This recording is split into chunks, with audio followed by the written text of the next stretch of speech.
It's a real joy and delight to introduce you all. Probably many of you already know Christiana quite well. This is Christiana Figueres. I shared with you that you're going to be coming right on after diving into pain and working with it, and Christiana knows the spiral quite well and has agreed to keep us on that trajectory and journey from feeling our pain to seeing with new eyes. So I know you're going to be speaking for a while, and then we can have a conversation with everyone. Thank you so much. And as you say, James, I'm really thrilled that you and the other organizers have decided to honor Joanna Macy in some way, following the work that reconnects and the 4 stages of healing that she has offered us. So it's just for a reminder, it's coming from gratitude, honoring our pain for the world, seeing with new/ancient eyes, and going forth. And I'm sure that you began already in deep gratitude. And I know from looking at the program that you will consider how to go forth at the close of this retreat. So today I wanted to focus on the 2 middle stages, as James, as you have already previewed. I wanted to focus on honoring our pain, and seeing with new and ancient eyes, because it's important to understand that those 2 stand together and reinforce each other. And I wanted to invite us to explore this space of those 2 middle stages of Joanna, because they are where the strength of our roots is tested and renewed. So, just to get us all deeper into the same space, could I invite us to connect once again to the ultimate source of our growing awareness, which is our breath? And I would invite us to gently close our eyes while I guide us through 3 in-breaths and 3 out-breaths. Breathing in, I am here. Breathing out, we are here, witnessing daily events. Breathing in, I listen. Breathing out, we listen to our pain and our sorrow. Breathing in, I am grateful. Breathing out, we are grateful for our common roots, firmly planted in shared soil.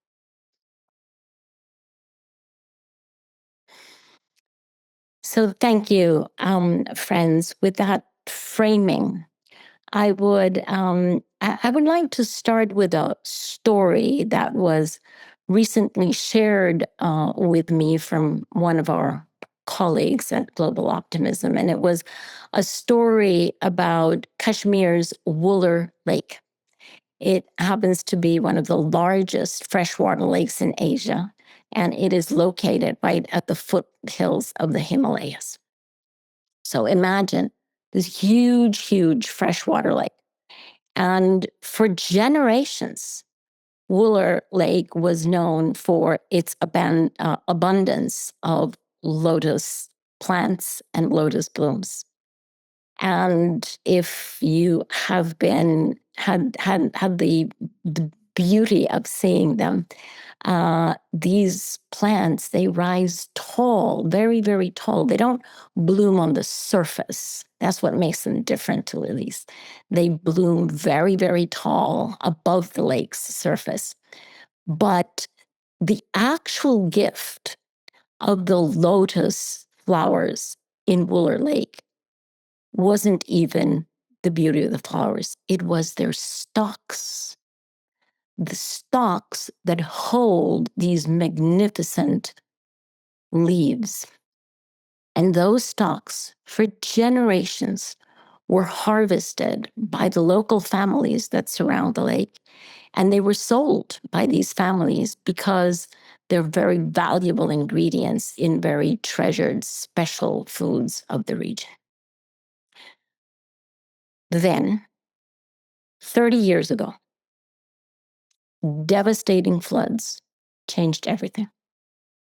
The Yellow River that flows into the lake got swollen and completely unchecked. It poured tons of silt into the lake.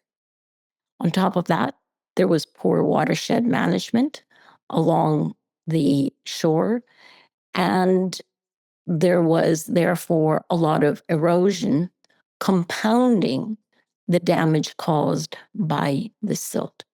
And year after year, the sediment deepened. Some sediment is good because no mud, no lotus. Lotus plants need mud in which to hold. But too much mud, too much sediment actually caused for the lotus plants to not be able to grow anymore. The lake bed, once very, very fertile, was simply suffocated, with the consequence that thousands of families fell into poverty because they could no longer harvest the stalks that they sold as the basis of their livelihood.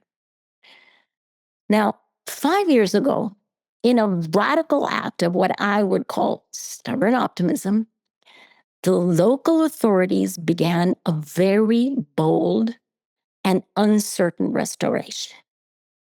They began to dredge the lake bed. They dredged nearly 8 million cubic meters of silt.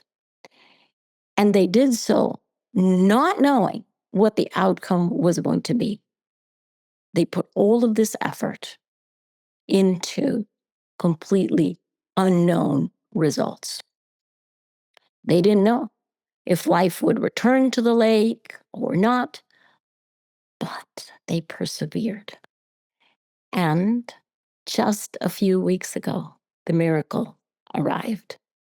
The lake burst into bloom. And after this, you should go and take a look on the internet and see these amazing lotuses blooming again in Wular Lake. And so you can imagine, right, in the picture of your imagination here, all of these lotuses rising tall above the lake again and blooming, and not just the flowers blooming, but livelihoods blooming again, livelihoods reemerging and being possible again with the harvest of the lake, and hope returning to so many families. But as I thought about this beautiful story, it struck me that the life lesson is not to be found in the blossoms, beautiful as they are. The life lesson is in the roots. Because, my friends, the roots that had been seemingly dormant or seemingly dead for 3 decades, they had been buried in darkness, silenced by the sediment, but not destroyed. The roots had quietly strengthened their capacity under the silt, waiting for the right moment to rise again. The teaching for me of this story is not in the petals, but in the persistence below. Not in the beauty, but in the resilience beneath the beauty. And so, with that story, I ask all of us today, What about our roots these days? Are they deep enough? Are we intentionally both drawing from them and nourishing them to endure the ton of silt of our time? Because, friends, we're living through times of heavy silt, relentless, terrible news cycles, ecological grief, political turmoil, a steady settling of uncertainty, fear, and anger settling around our hope. In times like these, we must both return to our roots and strengthen our roots. So let's just embrace the pain that we are facing right now. The world is undoubtedly in pain. Temperatures are soaring in the United States and in China, breaking records this summer. Forests are burning. Coral reefs are bleaching. Great rivers are running dry. We could well be living through the sixth mass extinction. Species vanishing before we even know their names. These ecological wounds, further compounded by war, authoritarianism, widening inequality, disregard for the law, the silencing of truth, and the loss of sacred lands. These are not random events. They are cracks in the deep foundation of our society, and they are all interconnected. And so we grieve. We grieve not because we're weak, but because we care, because we love. Our grief is the pulse of our connection to everything that is alive and to everything that we love. Now, we know that grief can paralyze, and grief can also be a catalyst of agency if the roots are strong, if the roots under the silt are strong. So when despair of all sorts settles like silt around us and on top of us, we can either give in and give up. It's a choice. Or we can turn deliberately toward the roots that anchor us. What are those roots?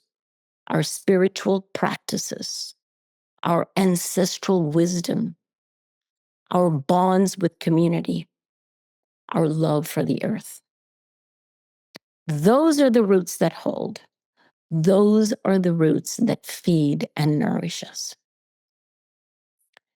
And having seen who is present at Spirit Rock this week, I know that each of us carries roots from very different traditions, many different rituals, stories, ceremonies, ancestries, such diversity in the room. And so let us celebrate this diversity, but let us also recognize the shared truth. We are all rooted in the rich soil of interconnection, fed by the same waters of love and compassion. Some of our roots are ancient, stretching into the soil of our ancestors' prayers, their beliefs, their practices, and stretching into the places that have known their footsteps and now our footsteps. Some of our roots are cultivated, our daily practices of stillness, compassion, and courage. And some roots we deliberately grow together, like here, right now, this week, in this living network of care, here we are strengthening our roots. And as we do, then we cultivate our capacity to see with new eyes and with ancient eyes, both supporting each other. Now, to see with new eyes is to know that the silt is there, but is not permanent. Impermanence is the only permanent reality in our life. And so seeing with new eyes is to realize that we are not stranded reeds, but part of an ancient root system that runs deep beneath the surface, quietly holding us, feeding us, loving us, connecting us. Imagine, if you will, a human mycelium that stretches way beyond our immediate reach with all the nourishment and the wisdom that we need at every moment. So when we honor our grief, it transforms into presence. And presence sharpens our vision. We then begin to notice not only what is dying, but also what is alive. Alive and against all odds, still growing beneath the sediment. Now, there are those who are already clearing the silt, if you may, handful by handful. Acts of stubborn optimism everywhere. And I think in particular of a group of 27 young law students from the Pacific Islands who dared to imagine in their law classroom, they dared to imagine that the highest court in the world could affirm that governments must protect their citizens from climate change. Honestly, if you think about it, 27 young people in a classroom still studying law with that degree of ambition to mobilize the highest court in the world in order to call governments to account on climate change and protect their citizens. Frankly, a crazy idea. For years, their vision was buried under doubt, disbelief, delay. Oh, it can't be done. Forget it. It's impossible. So many people told them, forget it, forget it. There's no way. Layer upon layer of silt. But they refused to abandon their dream. They returned again and again to their roots, their love for the islands, their sense of justice, their bond with each other, their loyalty to their community. And last month, for those who did not hear the amazing news, the International Court of Justice, the highest court of the world, issued the most groundbreaking opinion on climate change ever. Thanks to 27 young Pacific Island students. So what was once buried broke the surface of reality. So now, admittedly, not all of us can stand before the highest court in the world, for sure. But each of us can choose to feed the field of possibility, to strengthen the roots that will hold us steady and lift others into the light. In dark times, seeing with new eyes means refusing to be defined by isolation or powerlessness. It means remembering that we are part of the great web of life, each strand vibrating with the quality we choose to send into it. Because throughout our human mycelium, we can send despair, for sure. That's easy. Or we can choose to pause, to stand in presence, and to intentionally send through the human mycelium motivation, creativity, courage, compassion, love. Roots teach us perseverance. Roots are not rushed by the seasons. They hold in silence. They deepen in darkness. They draw nourishment from unseen waters until the moment comes again to rise again. We are held by the roots of our ancestors, human and more than human ancestors, visible and invisible. Roots that stretch back into the past, anchor us in the present, and guide us toward the future. Roots. So in closing, my friends, let us return to the beautiful lotuses and remember, as everyone who lives in Asia or has been in Asia, everyone knows that the short-term growth and blooming of lotus plants depends on the mud. No mud, no lotus. Take Nathan. But beyond their short-term growth, their long-term survival depends on their roots. Roots that hold fast in darkness and silence through long seasons of silt. Friends, may we be like those roots, patient, enduring, fed by deep waters and deep conviction. May our grief become presence and our presence become action. And may our action feed the roots of life for generations to come.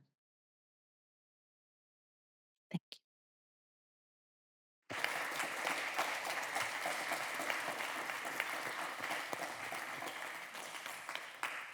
you. Thank you so much for your words of encouragement. I've listened to you a number of times, and when I've had a kind of gloomy spirit coming over me from time to time, even though I write about joy, I honor the pain, and sometimes I go on to that place to just allow myself to feel it. And you invariably lift me up. So thank you. Thank you once again. Well, thank you, James. Maybe I lift up because I'm down the bottom myself and I have yeah. That's how I work it too. Okay. I lost my joy. How can I get some back? So how can we tend to the roots, and how do we know, besides tending inside, what the next thing would be to do for us individually? And what would you recommend if somebody is saying, "Oh, that sounds so inspiring, but I don't know exactly where to begin or what to do"? Maybe we'll just start that, and then we'll open it up to lots of other thoughts and questions. Well, there's no way that I'm going to step in to tell anyone what to do with their life. Oh, please. So, I mean, that is the beauty of this, James, honestly, that there are so many paths, all paths, one truth. And the fact is that each one of us feels called to step into our agency in different ways. Some right with our family, within the nucleus of the family. That's where we operate. That's where we can bring about change. Others in the community where we live, in the city, in the province, state, some at the country level, some at the international level. It doesn't really matter. None of those are better or worse than the other. They are all nested in each other. They all reinforce each other. And all of them need the kind of transformation that we are looking for. So it's not a question of, finding out the answer to the question, where can I be of most impact? Now, I would ask the question, where do I feel that I want to focus my energy? What is calling me? What resonates with me? Where, to what corner? Because there are gazillions of things that all of us can be doing. But what, where can I stand in joy? Where can I bring my love, my joy, and do it in a way that blesses everyone around me? And that's the question to be answered. Is not that, place A is better than place B or worse than place C. No, all of our little corners need tending. They all need tending. And so the question is, where can I tend best? Not where do I tend, but where can I do it best? And how can I do it best? And pay attention to that little voice. Thank you. You're reminding me of a line I love from Andrew Harvey, very inspiring to me. He says, follow your heartbreak, because where your heart is breaking, that's where you can put all of that care in a meaningful way, and that itself. Oh, where a heart breaks, that's where it breaks open. Yeah. There you go. Let's have a conversation with Christiana. And when you have the mic, maybe you could face that camera that's underneath those open slots, right in the center, right above those middle doors, and so she can see you, and we can hear your heart and Christiana's. Hi, Christiana. My name is Lucy Blake, and I've been working as an activist for 40 years. We talked this afternoon a little bit about how to engage people who are climate skeptics. And I know you've spent a lot of time thinking about that. And I also know you spent a lot of time thinking about Buddhist practice. And I'm just wondering whether you have any thoughts about how we might use our Buddhist practice in that process of engaging people who are still a few steps away from facing the reality of climate change. Did you use the word climate skeptics in the beginning? I did. So do you mean, when you say climate skeptics, you mean people who don't believe in climate? Is that what you're saying? Yes. Okay. Sorry, but I just think that that's funny. I just think that there's a lot of humor there, because it really is like saying people, the belief that the earth is round, or that gravity pulls us down to the surface of the earth. I mean, it's just very humorous to still latch on to a disbelief in such basic science. But getting over my humor, I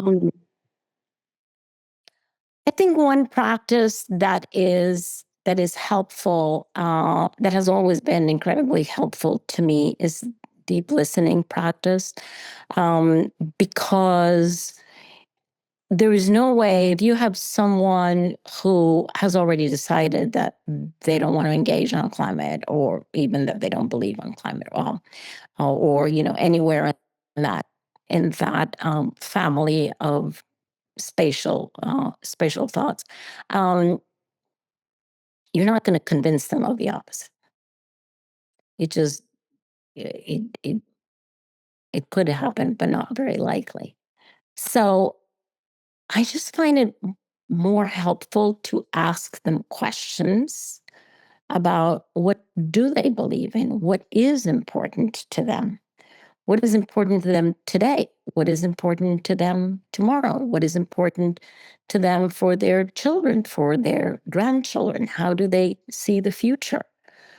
And to get them into, first, for you as the person speaking with them, listening to them, to understand the way they think, and also to get them, without ever using the word climate or climate change, to get them to think about themselves as being responsible for the conditions under which their descendants will live. How do they see that?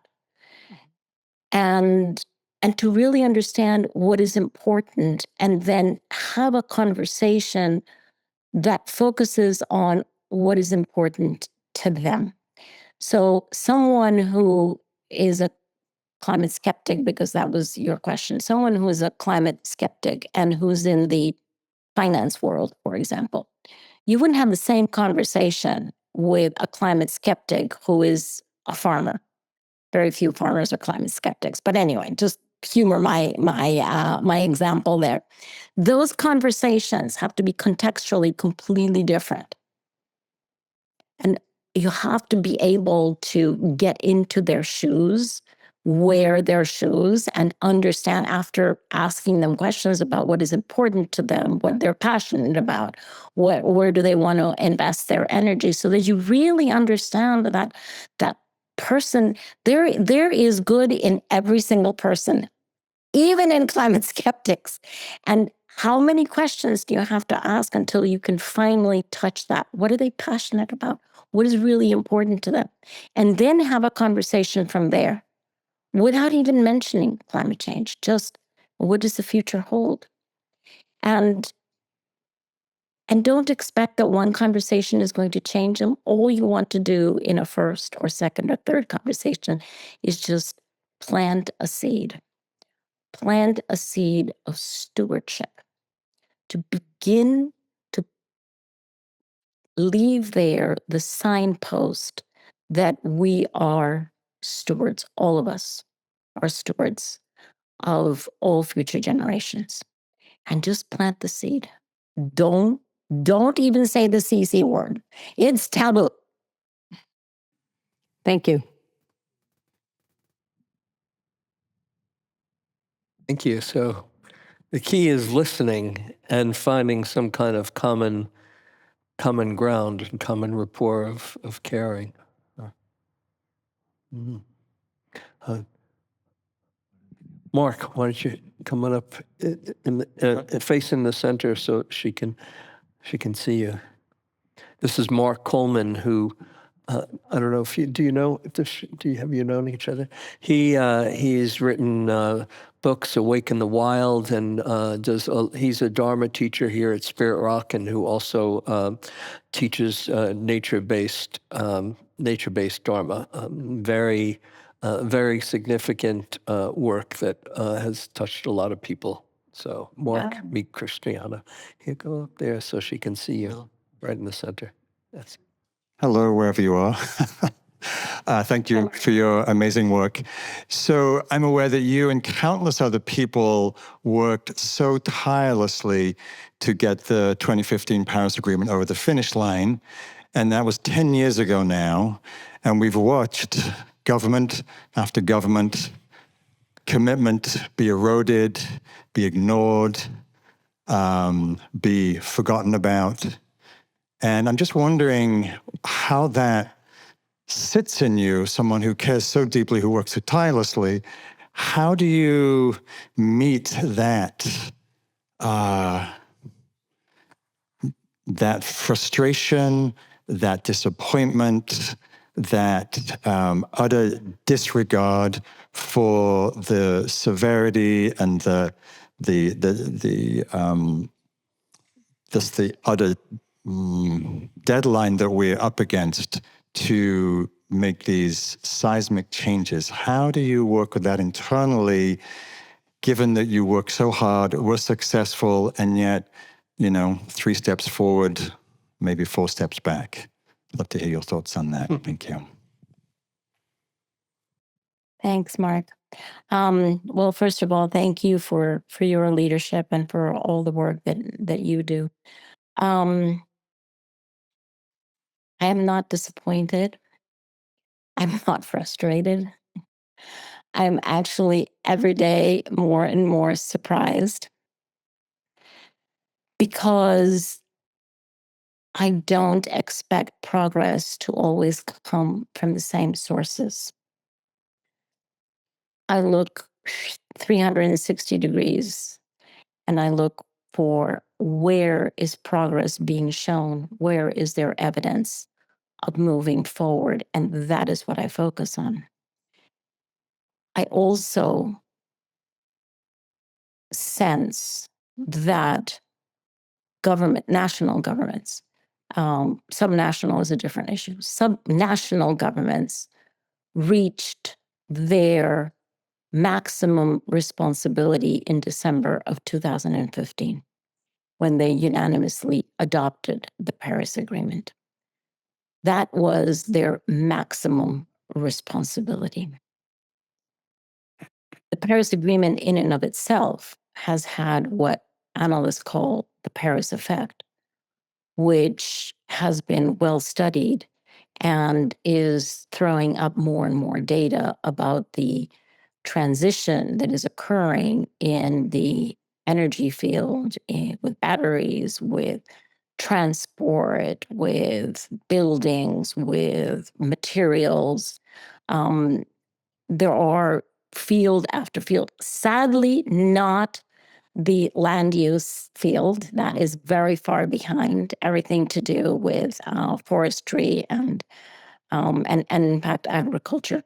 But on the other side, the 75% of greenhouse gas emissions that comes from energy, 25% from land use. On the 75% of greenhouse gases, even intensive industry is already in the process of a transition that is unstoppable with or without politics.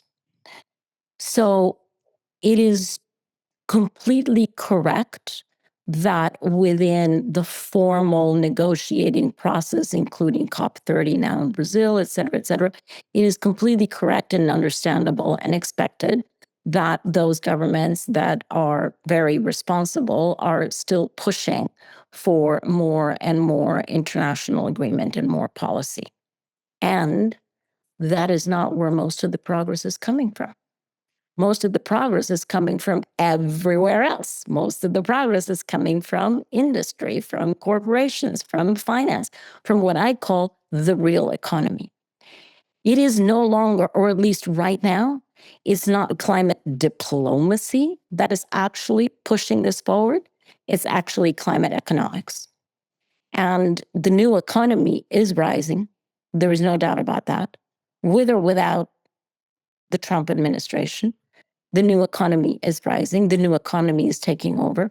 And it's not going to go back because the layering of compelling arguments for the transition are so overwhelming that there's no way that you can turn it back because all of the technologies are cheaper, better, safer, more productive, much more effective, in addition to being more efficient, on and on and on and on. So in and of itself, the new economy has really a compelling forward pushing energy that is or forward pushing momentum that cannot be stopped.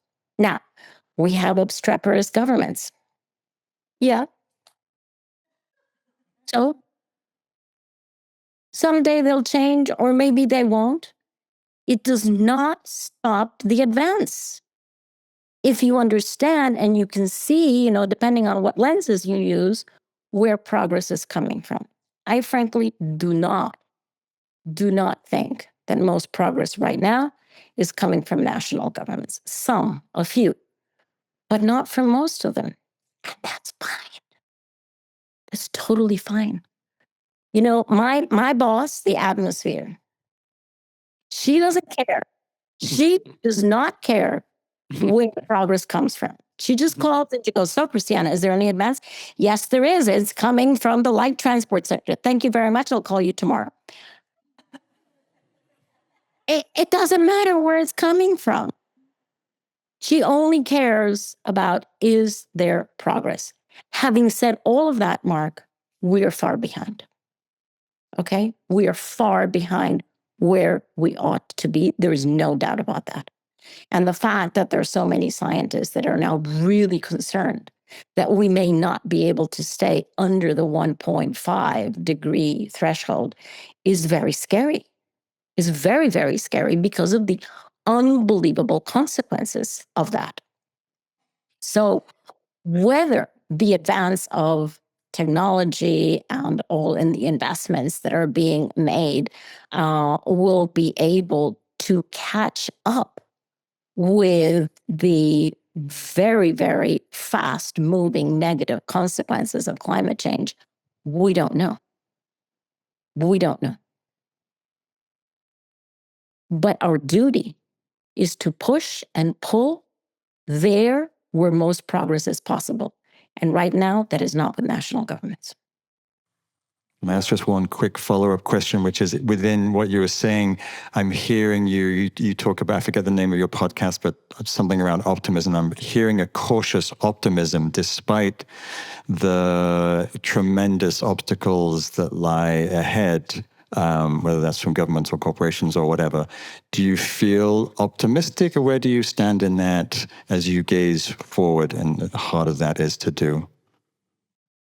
Well, I think I have quite a few friends in the audience, and they will know that for me, optimism is a choice. It's a choice of responsibility that I make every single day. It's not the result of having achieved something. I'm not optimistic because I succeeded at this or I achieved that. That's a celebration. That's a different thing. And honestly, we don't celebrate enough, and we should. But optimism for me is a choice. Optimism is, to use Joanna's words, is to really get into the pain, embrace the pain, and use the pain to see with new eyes and see the possibilities, seed and feed the field of possibility. That is, for me, is optimism. It's not about guaranteeing an outcome, Mark. I cannot. I have 2 daughters. I have 1 grandchild. Even to them, I cannot guarantee a happy outcome here. We just can't. There's no way that we can guarantee. But not guaranteeing is very different than not fighting for. And for me, my responsibility is to fight for what I know, the kind of future that I would like all future generations to have. And my responsibility is to fight for that to the end of my life. Will I be able to see the final outcome at the end of my life? Probably not, because I'm 69. Will my daughters be able to see an outcome? I hope so.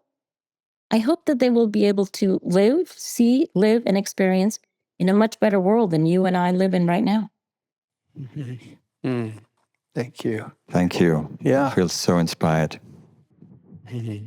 So that's something that you say that's important to me, is just letting go of conclusions of where this is leading to, and just having a vision of possibility and putting your heart into doing what you can to help bring that about, like what Joanna calls active hope, that you just have a vision and you work towards it and you feel good about working towards it. And I highly recommend, by the way, your series, From Rupture to Reconnection. It's a 3-part series with your... Isabel Andrade? Yeah,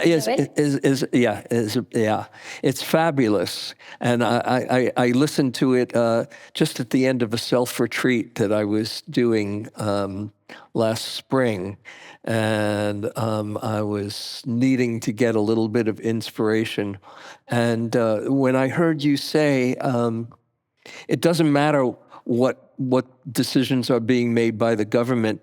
This is what's happening. It's inevitable. It's just a matter of when people wake up to it, and when the governments catch up with the people who see this as the most economically sane way to go, and that inevitability. I just could feel myself buoyed by it. Oh, of course, it's just whether they wake up sooner or later. So I'm going to do whatever I can to make it on the sooner side, because that'll be less suffering. So that seems like a good place to put my energy. Yeah, and I wouldn't go so far, James, as to say it doesn't matter what governments do, because obviously, if they put in place proper policies, it does matter and it would help. All I'm saying is governments can't stop it anymore. That's what I'm saying. They charted the course in 2015. They put it out there. This is the course toward decarbonization of the global economy. And then step back and let the forces of the economy actually do the work, which is what is happening right now. If, in those countries in which we have advanced policies, everything happens, of course, much faster. But it doesn't mean that obstreperous countries can stop it. Mm-hmm. Thank you. Thank you, Christiana. I really appreciated the beautiful metaphor of the lotus and the mud, and a beautiful example about the lake. You talked about the lesson being in the roots rather than the blooms, and how the roots are buried in darkness, buried by sediment underneath the silt. And you talked about the wait of 30 years to see the bloom. Yeah, I'm wondering if you could talk a little bit about trust. You talked about the roots being the spiritual practice, our ancestral wisdom, bonds with community, love for the earth. Some of these things are hard to see and to feel sometimes. How do you see the role of trust in this? Maybe you have some insight from the communities around that lake, around how they cultivated that trust that the bloom would eventually come again. Wow. That's such an important question. I have to admit that I myself am on a journey about trust. And where I'm coming from and moving beyond, but where I'm coming from in the trust journey is I used to feel like I could only trust something that was predictable, um, permanent, foreseeable. Can I touch it? Then I can trust it. And I've had too many painful lessons in my life that have shown me that that may not be a sustainable source of trust. And that the trust that I really can practice is the trust in my own agency, in my own conviction, in my own commitment, my own, not in something out there exterior, because the fact is we do not control anything that is happening outside of ourselves. We can have a little influence, a little, but we definitely cannot control. We do not control another human being. I learned that in the worst, most painful way. We cannot control the behavior and the attitudes of other human beings. We certainly can't control the future of the planet, for sure. And so we're faced with the very difficult situation that if we want to trust, and I do need trust in order to bloom, if we want to trust, we have to trust in the space of uncertainty and in the space of the unknown, because that is what life is. Life is uncertain and is unknown. We have no idea what's going to happen tomorrow. So if that is the situation that we're in, having me wanting to trust, I mean, obviously you can also say, well, I don't really want to trust. I don't need it. And then, okay, fine. I do want trust as an element that as a seed that I water. And it's important for me. And so the journey that I am on is to look within myself to see what can I trust within myself, not in other people, not in, I don't know, even scientific predictions, projections, in geopolitical, I don't know, guesswork. Nothing out there. There is nothing out there that is truly predictable or certain at all. Because everything is impermanent out there. The only thing that we can trust and is the peace that I have in myself that is a stable peace. And I come back to my roots. That's what I can trust. I can trust my roots because I know who my teachers are. I know who my ancestors are. I know what my values and principles are.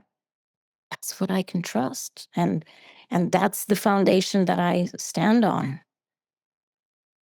Can I trust anything else? I mean, really? Mhm.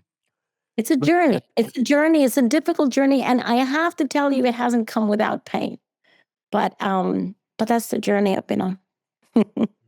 And for those who don't know about your journey, perhaps if you want to say a few words, that there were moments where you had deep despair and lost hope for a while, and then found the Dharma, really, as I understand. Maybe if you want to say a little bit about that part of your journey, because I think there's a lot of younger people here or other people who don't know that honoring the pain can lead to seeing with new eyes. But for your own personal journey, you had to go through some downtime.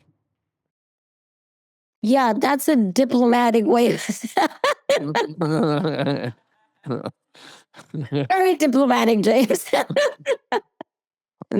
But I will take you up on the invitation, and it actually is trust related. I did lose complete trust in my not in my marriage, but in my marriage partner, and it was the individual that for almost 3 decades I had trusted the most. I literally trusted him with my life, with my daughter's life, with everything.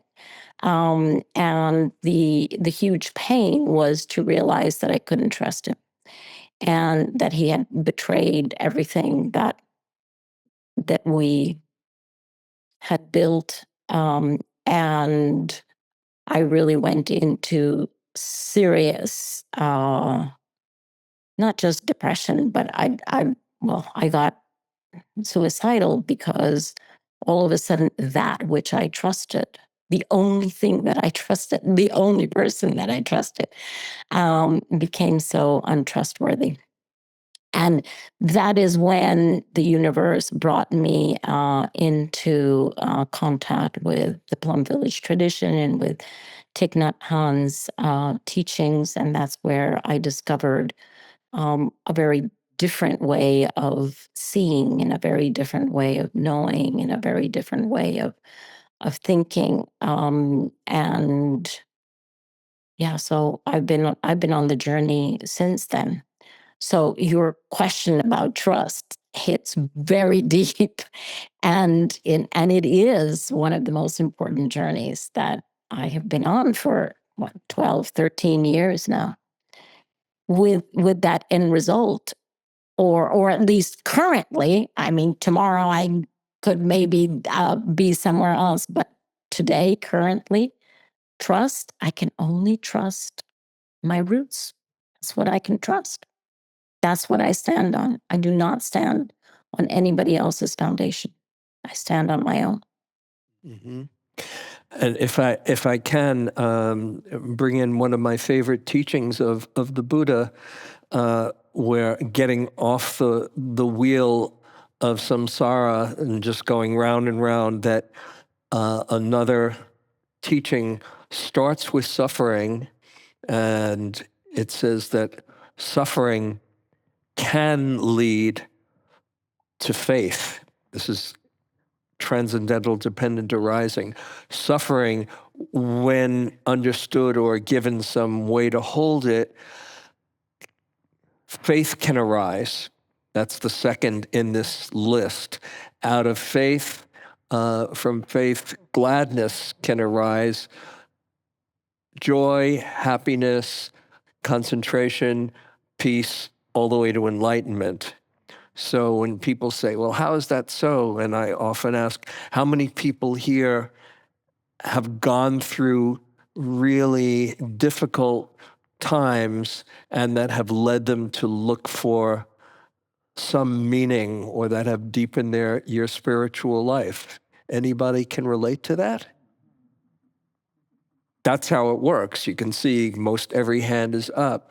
So just when you're going through the darkest time, you don't know where it's going to lead. And that's kind of how I hold our collective dark night of the species, that we are going through some very difficult times, and even more difficult to come, and that can be a causative factor for a whole new possibility, because out of suffering comes the end of suffering. Ty used to say that he would never want to have his students go to a place in which there was no suffering, because then they wouldn't grow.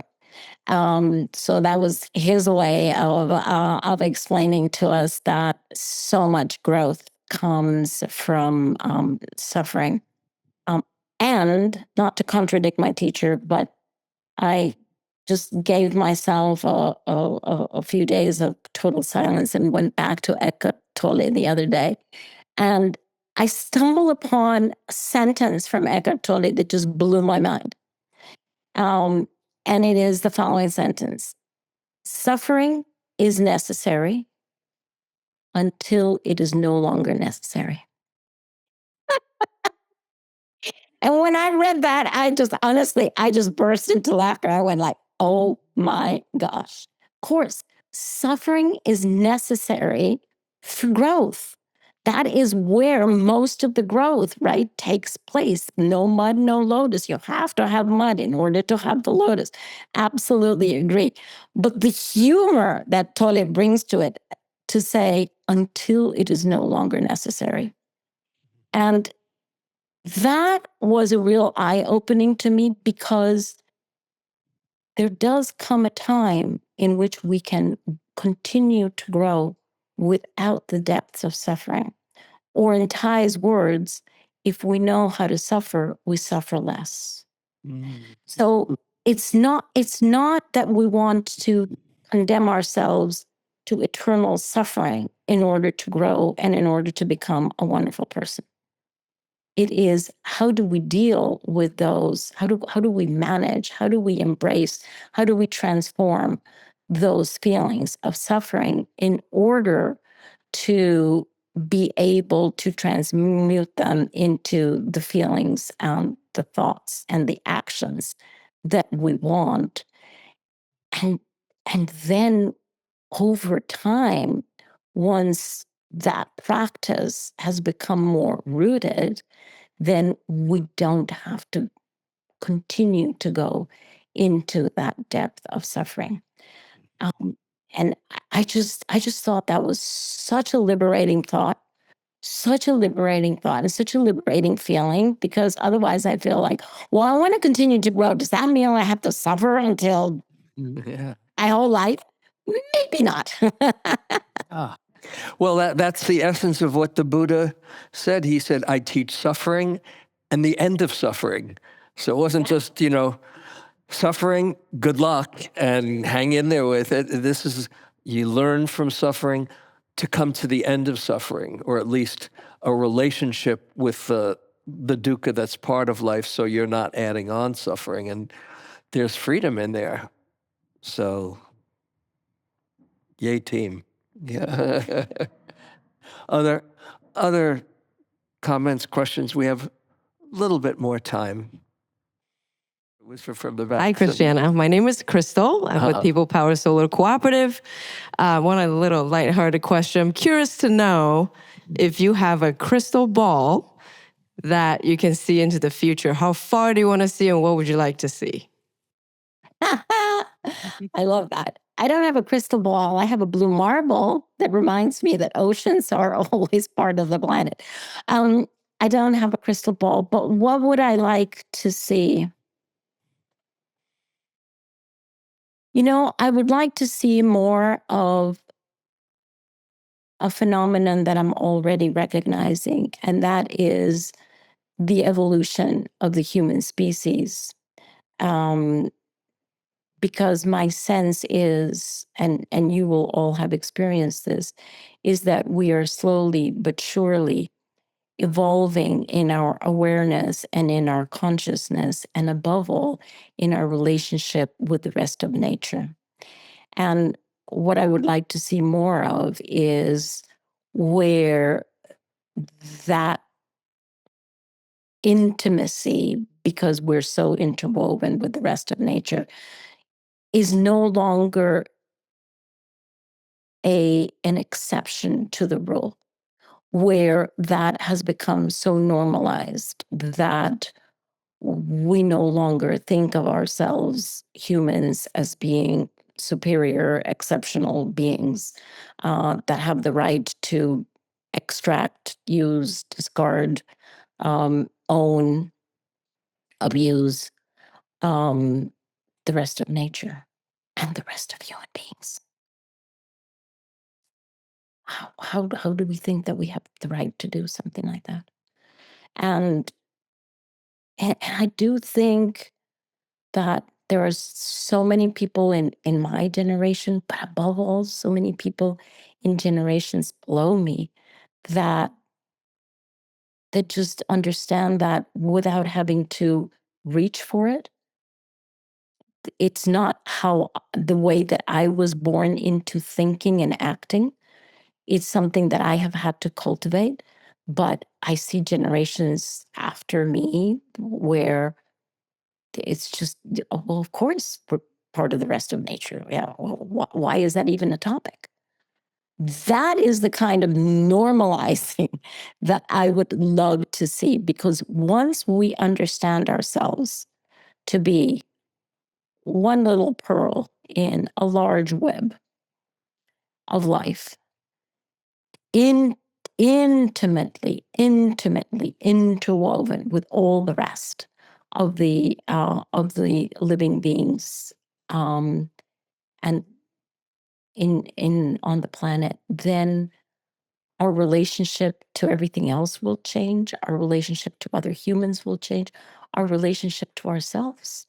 Just think of the humility that will come with that. I mean, jeez, how gorgeous to be humbled by that understanding. So that's what I would love to see. Thank you so much for all the work you do, and just very honored to be able to say hello. I am a long-term student of Joanna Macy's for 30 years and teach the work that reconnects. And what's coming to me is emergence. And that Joanna taught that, for me, the trust in emergence and in evolution, and that leaning into life, moving towards more life. And I mean, she always would give the example of H2O, one hydrogen, two oxygens, and woo, you get water? Really? And here we are, these human species on this planet, and yes, we're evolving and we're moving, and just that sense of leaning into emergence, which is so much paying attention to all the wonderful things that all these people are doing all around the planet, and feeding that, and giving those roots. I think of roots, and I worked with farmers for 20 years, and just the roots of holding that wisdom of the earth so that it can sprout up again. So thank you so much for the example of the regenerative lake, and wondering if you could speak to that idea of emergence and the evolution of the species. Well, I think you did a beautiful job of speaking to that, and certainly Joanna was the master of that. We have all learned so much, and will continue to learn from her. I also always am curious about the relationship between emergence and presence, because I sense that if we don't cultivate presence, emergence is not evident to us. It is through the cultivation of presence that we can then be aware of emergence in all its different shapes, forms, shifting ways. And but there is a sort of observer and observed relationship there that is not a separation between observer and observed. It is definitely interlinked, but that's the relationship that I think I'm sort of still swimming my way into that. But I think that there is a relationship, a direct relationship there between the cultivation of presence, the capacity to pause, the capacity to really be open, and to take in what is there, that then allows us to recognize emergence, because emergence happens continuously, but it has to be recognized by us in order to become what we call emergence. And words always get in the way, because then you say, well, if we don't observe it, is it emergence? Well, yes, it still is. But our witnessing, our experience of it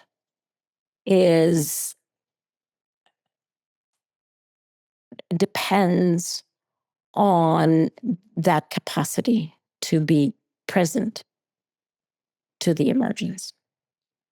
Does that make any sense? Again, this is another journey for me. You're all asking me about all my journeys.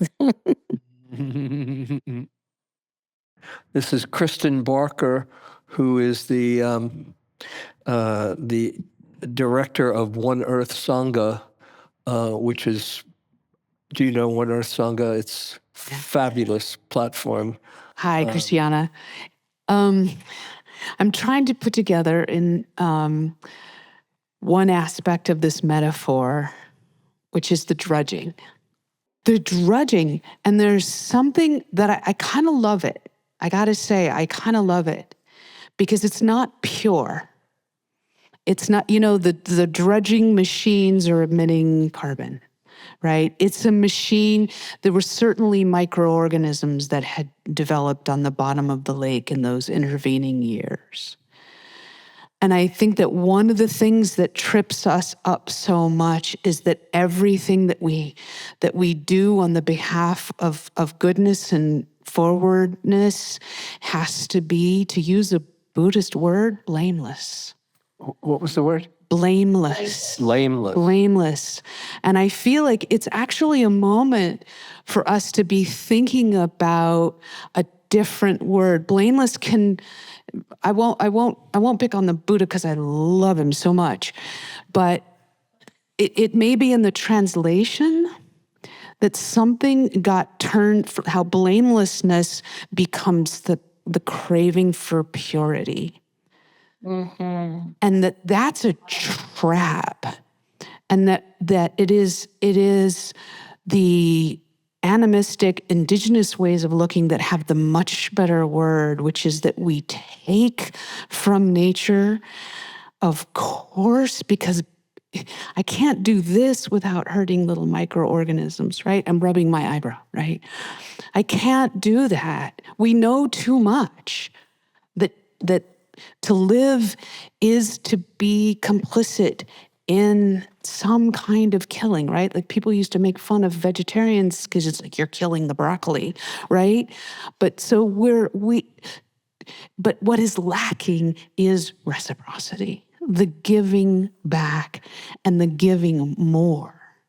So I just wonder if that is something that you can put with the perspectives that you have on so many different scales for what it means for humanity to move away from this thing where we do so much damage to each other and to ourselves by our craving for innocence, our craving for purity, and that there's something more about the participation with life that is, I think, part of the teaching of this moment, part of the way that this suffering can be the end of suffering. Wow.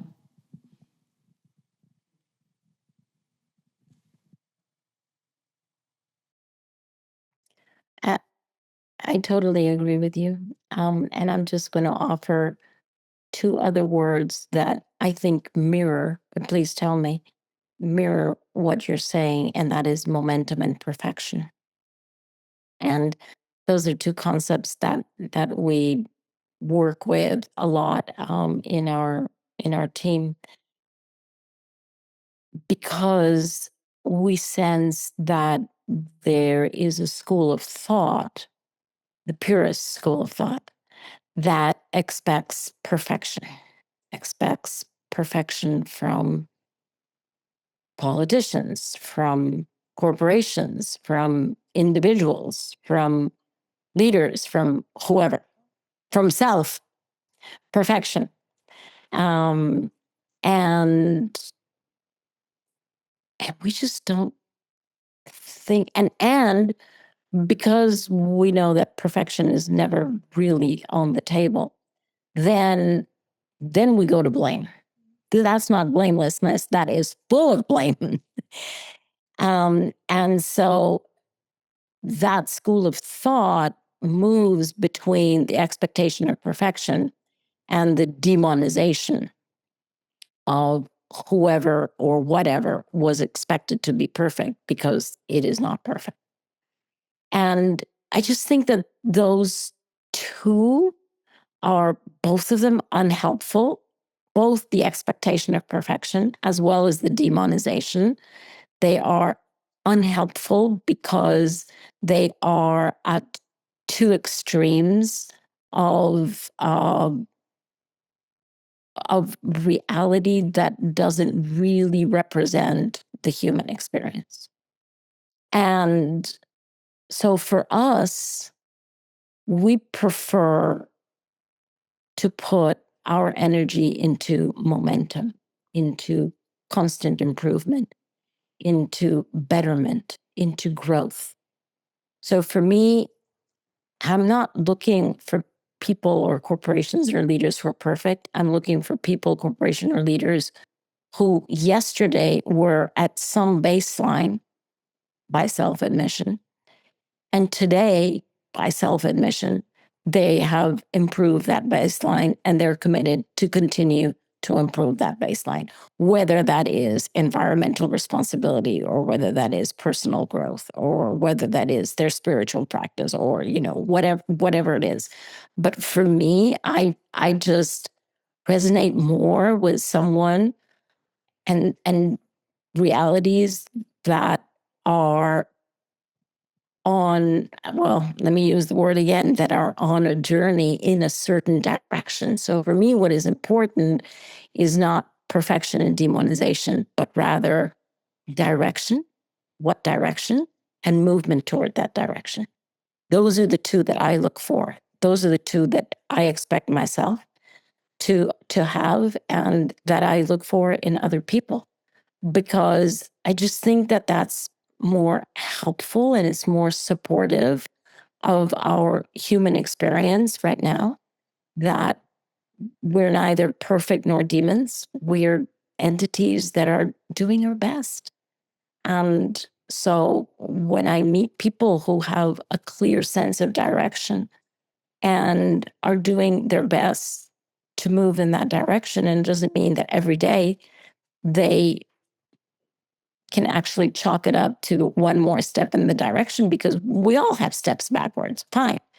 But overall, over time, over effort, we should all be moving in the direction that we have set for ourselves. So that's what I look for.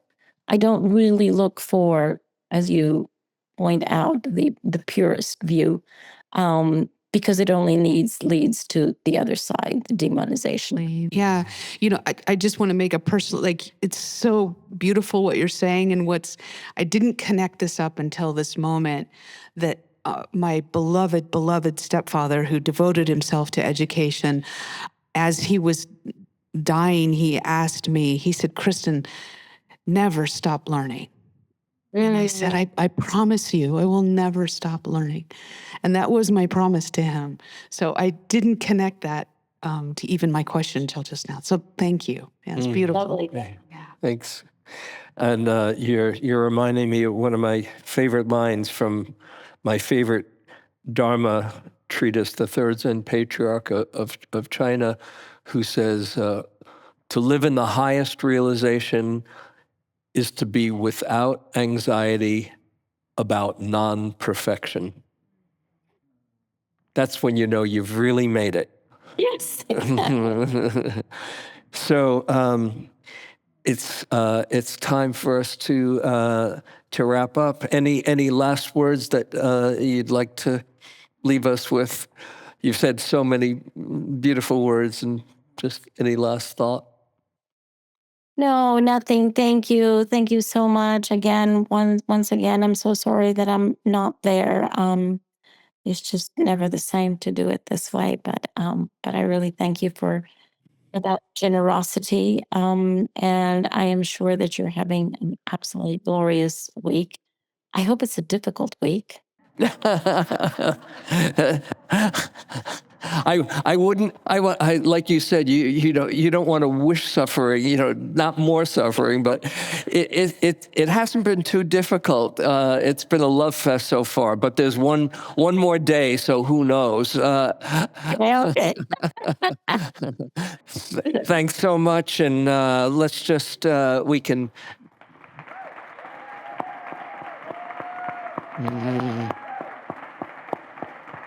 Thank you for your continued inspiration and love and wisdom and just all the beautiful work you do in the world. Glad that you're a friend of all of us. Yes, may our work be for the benefit of all. So Indeed.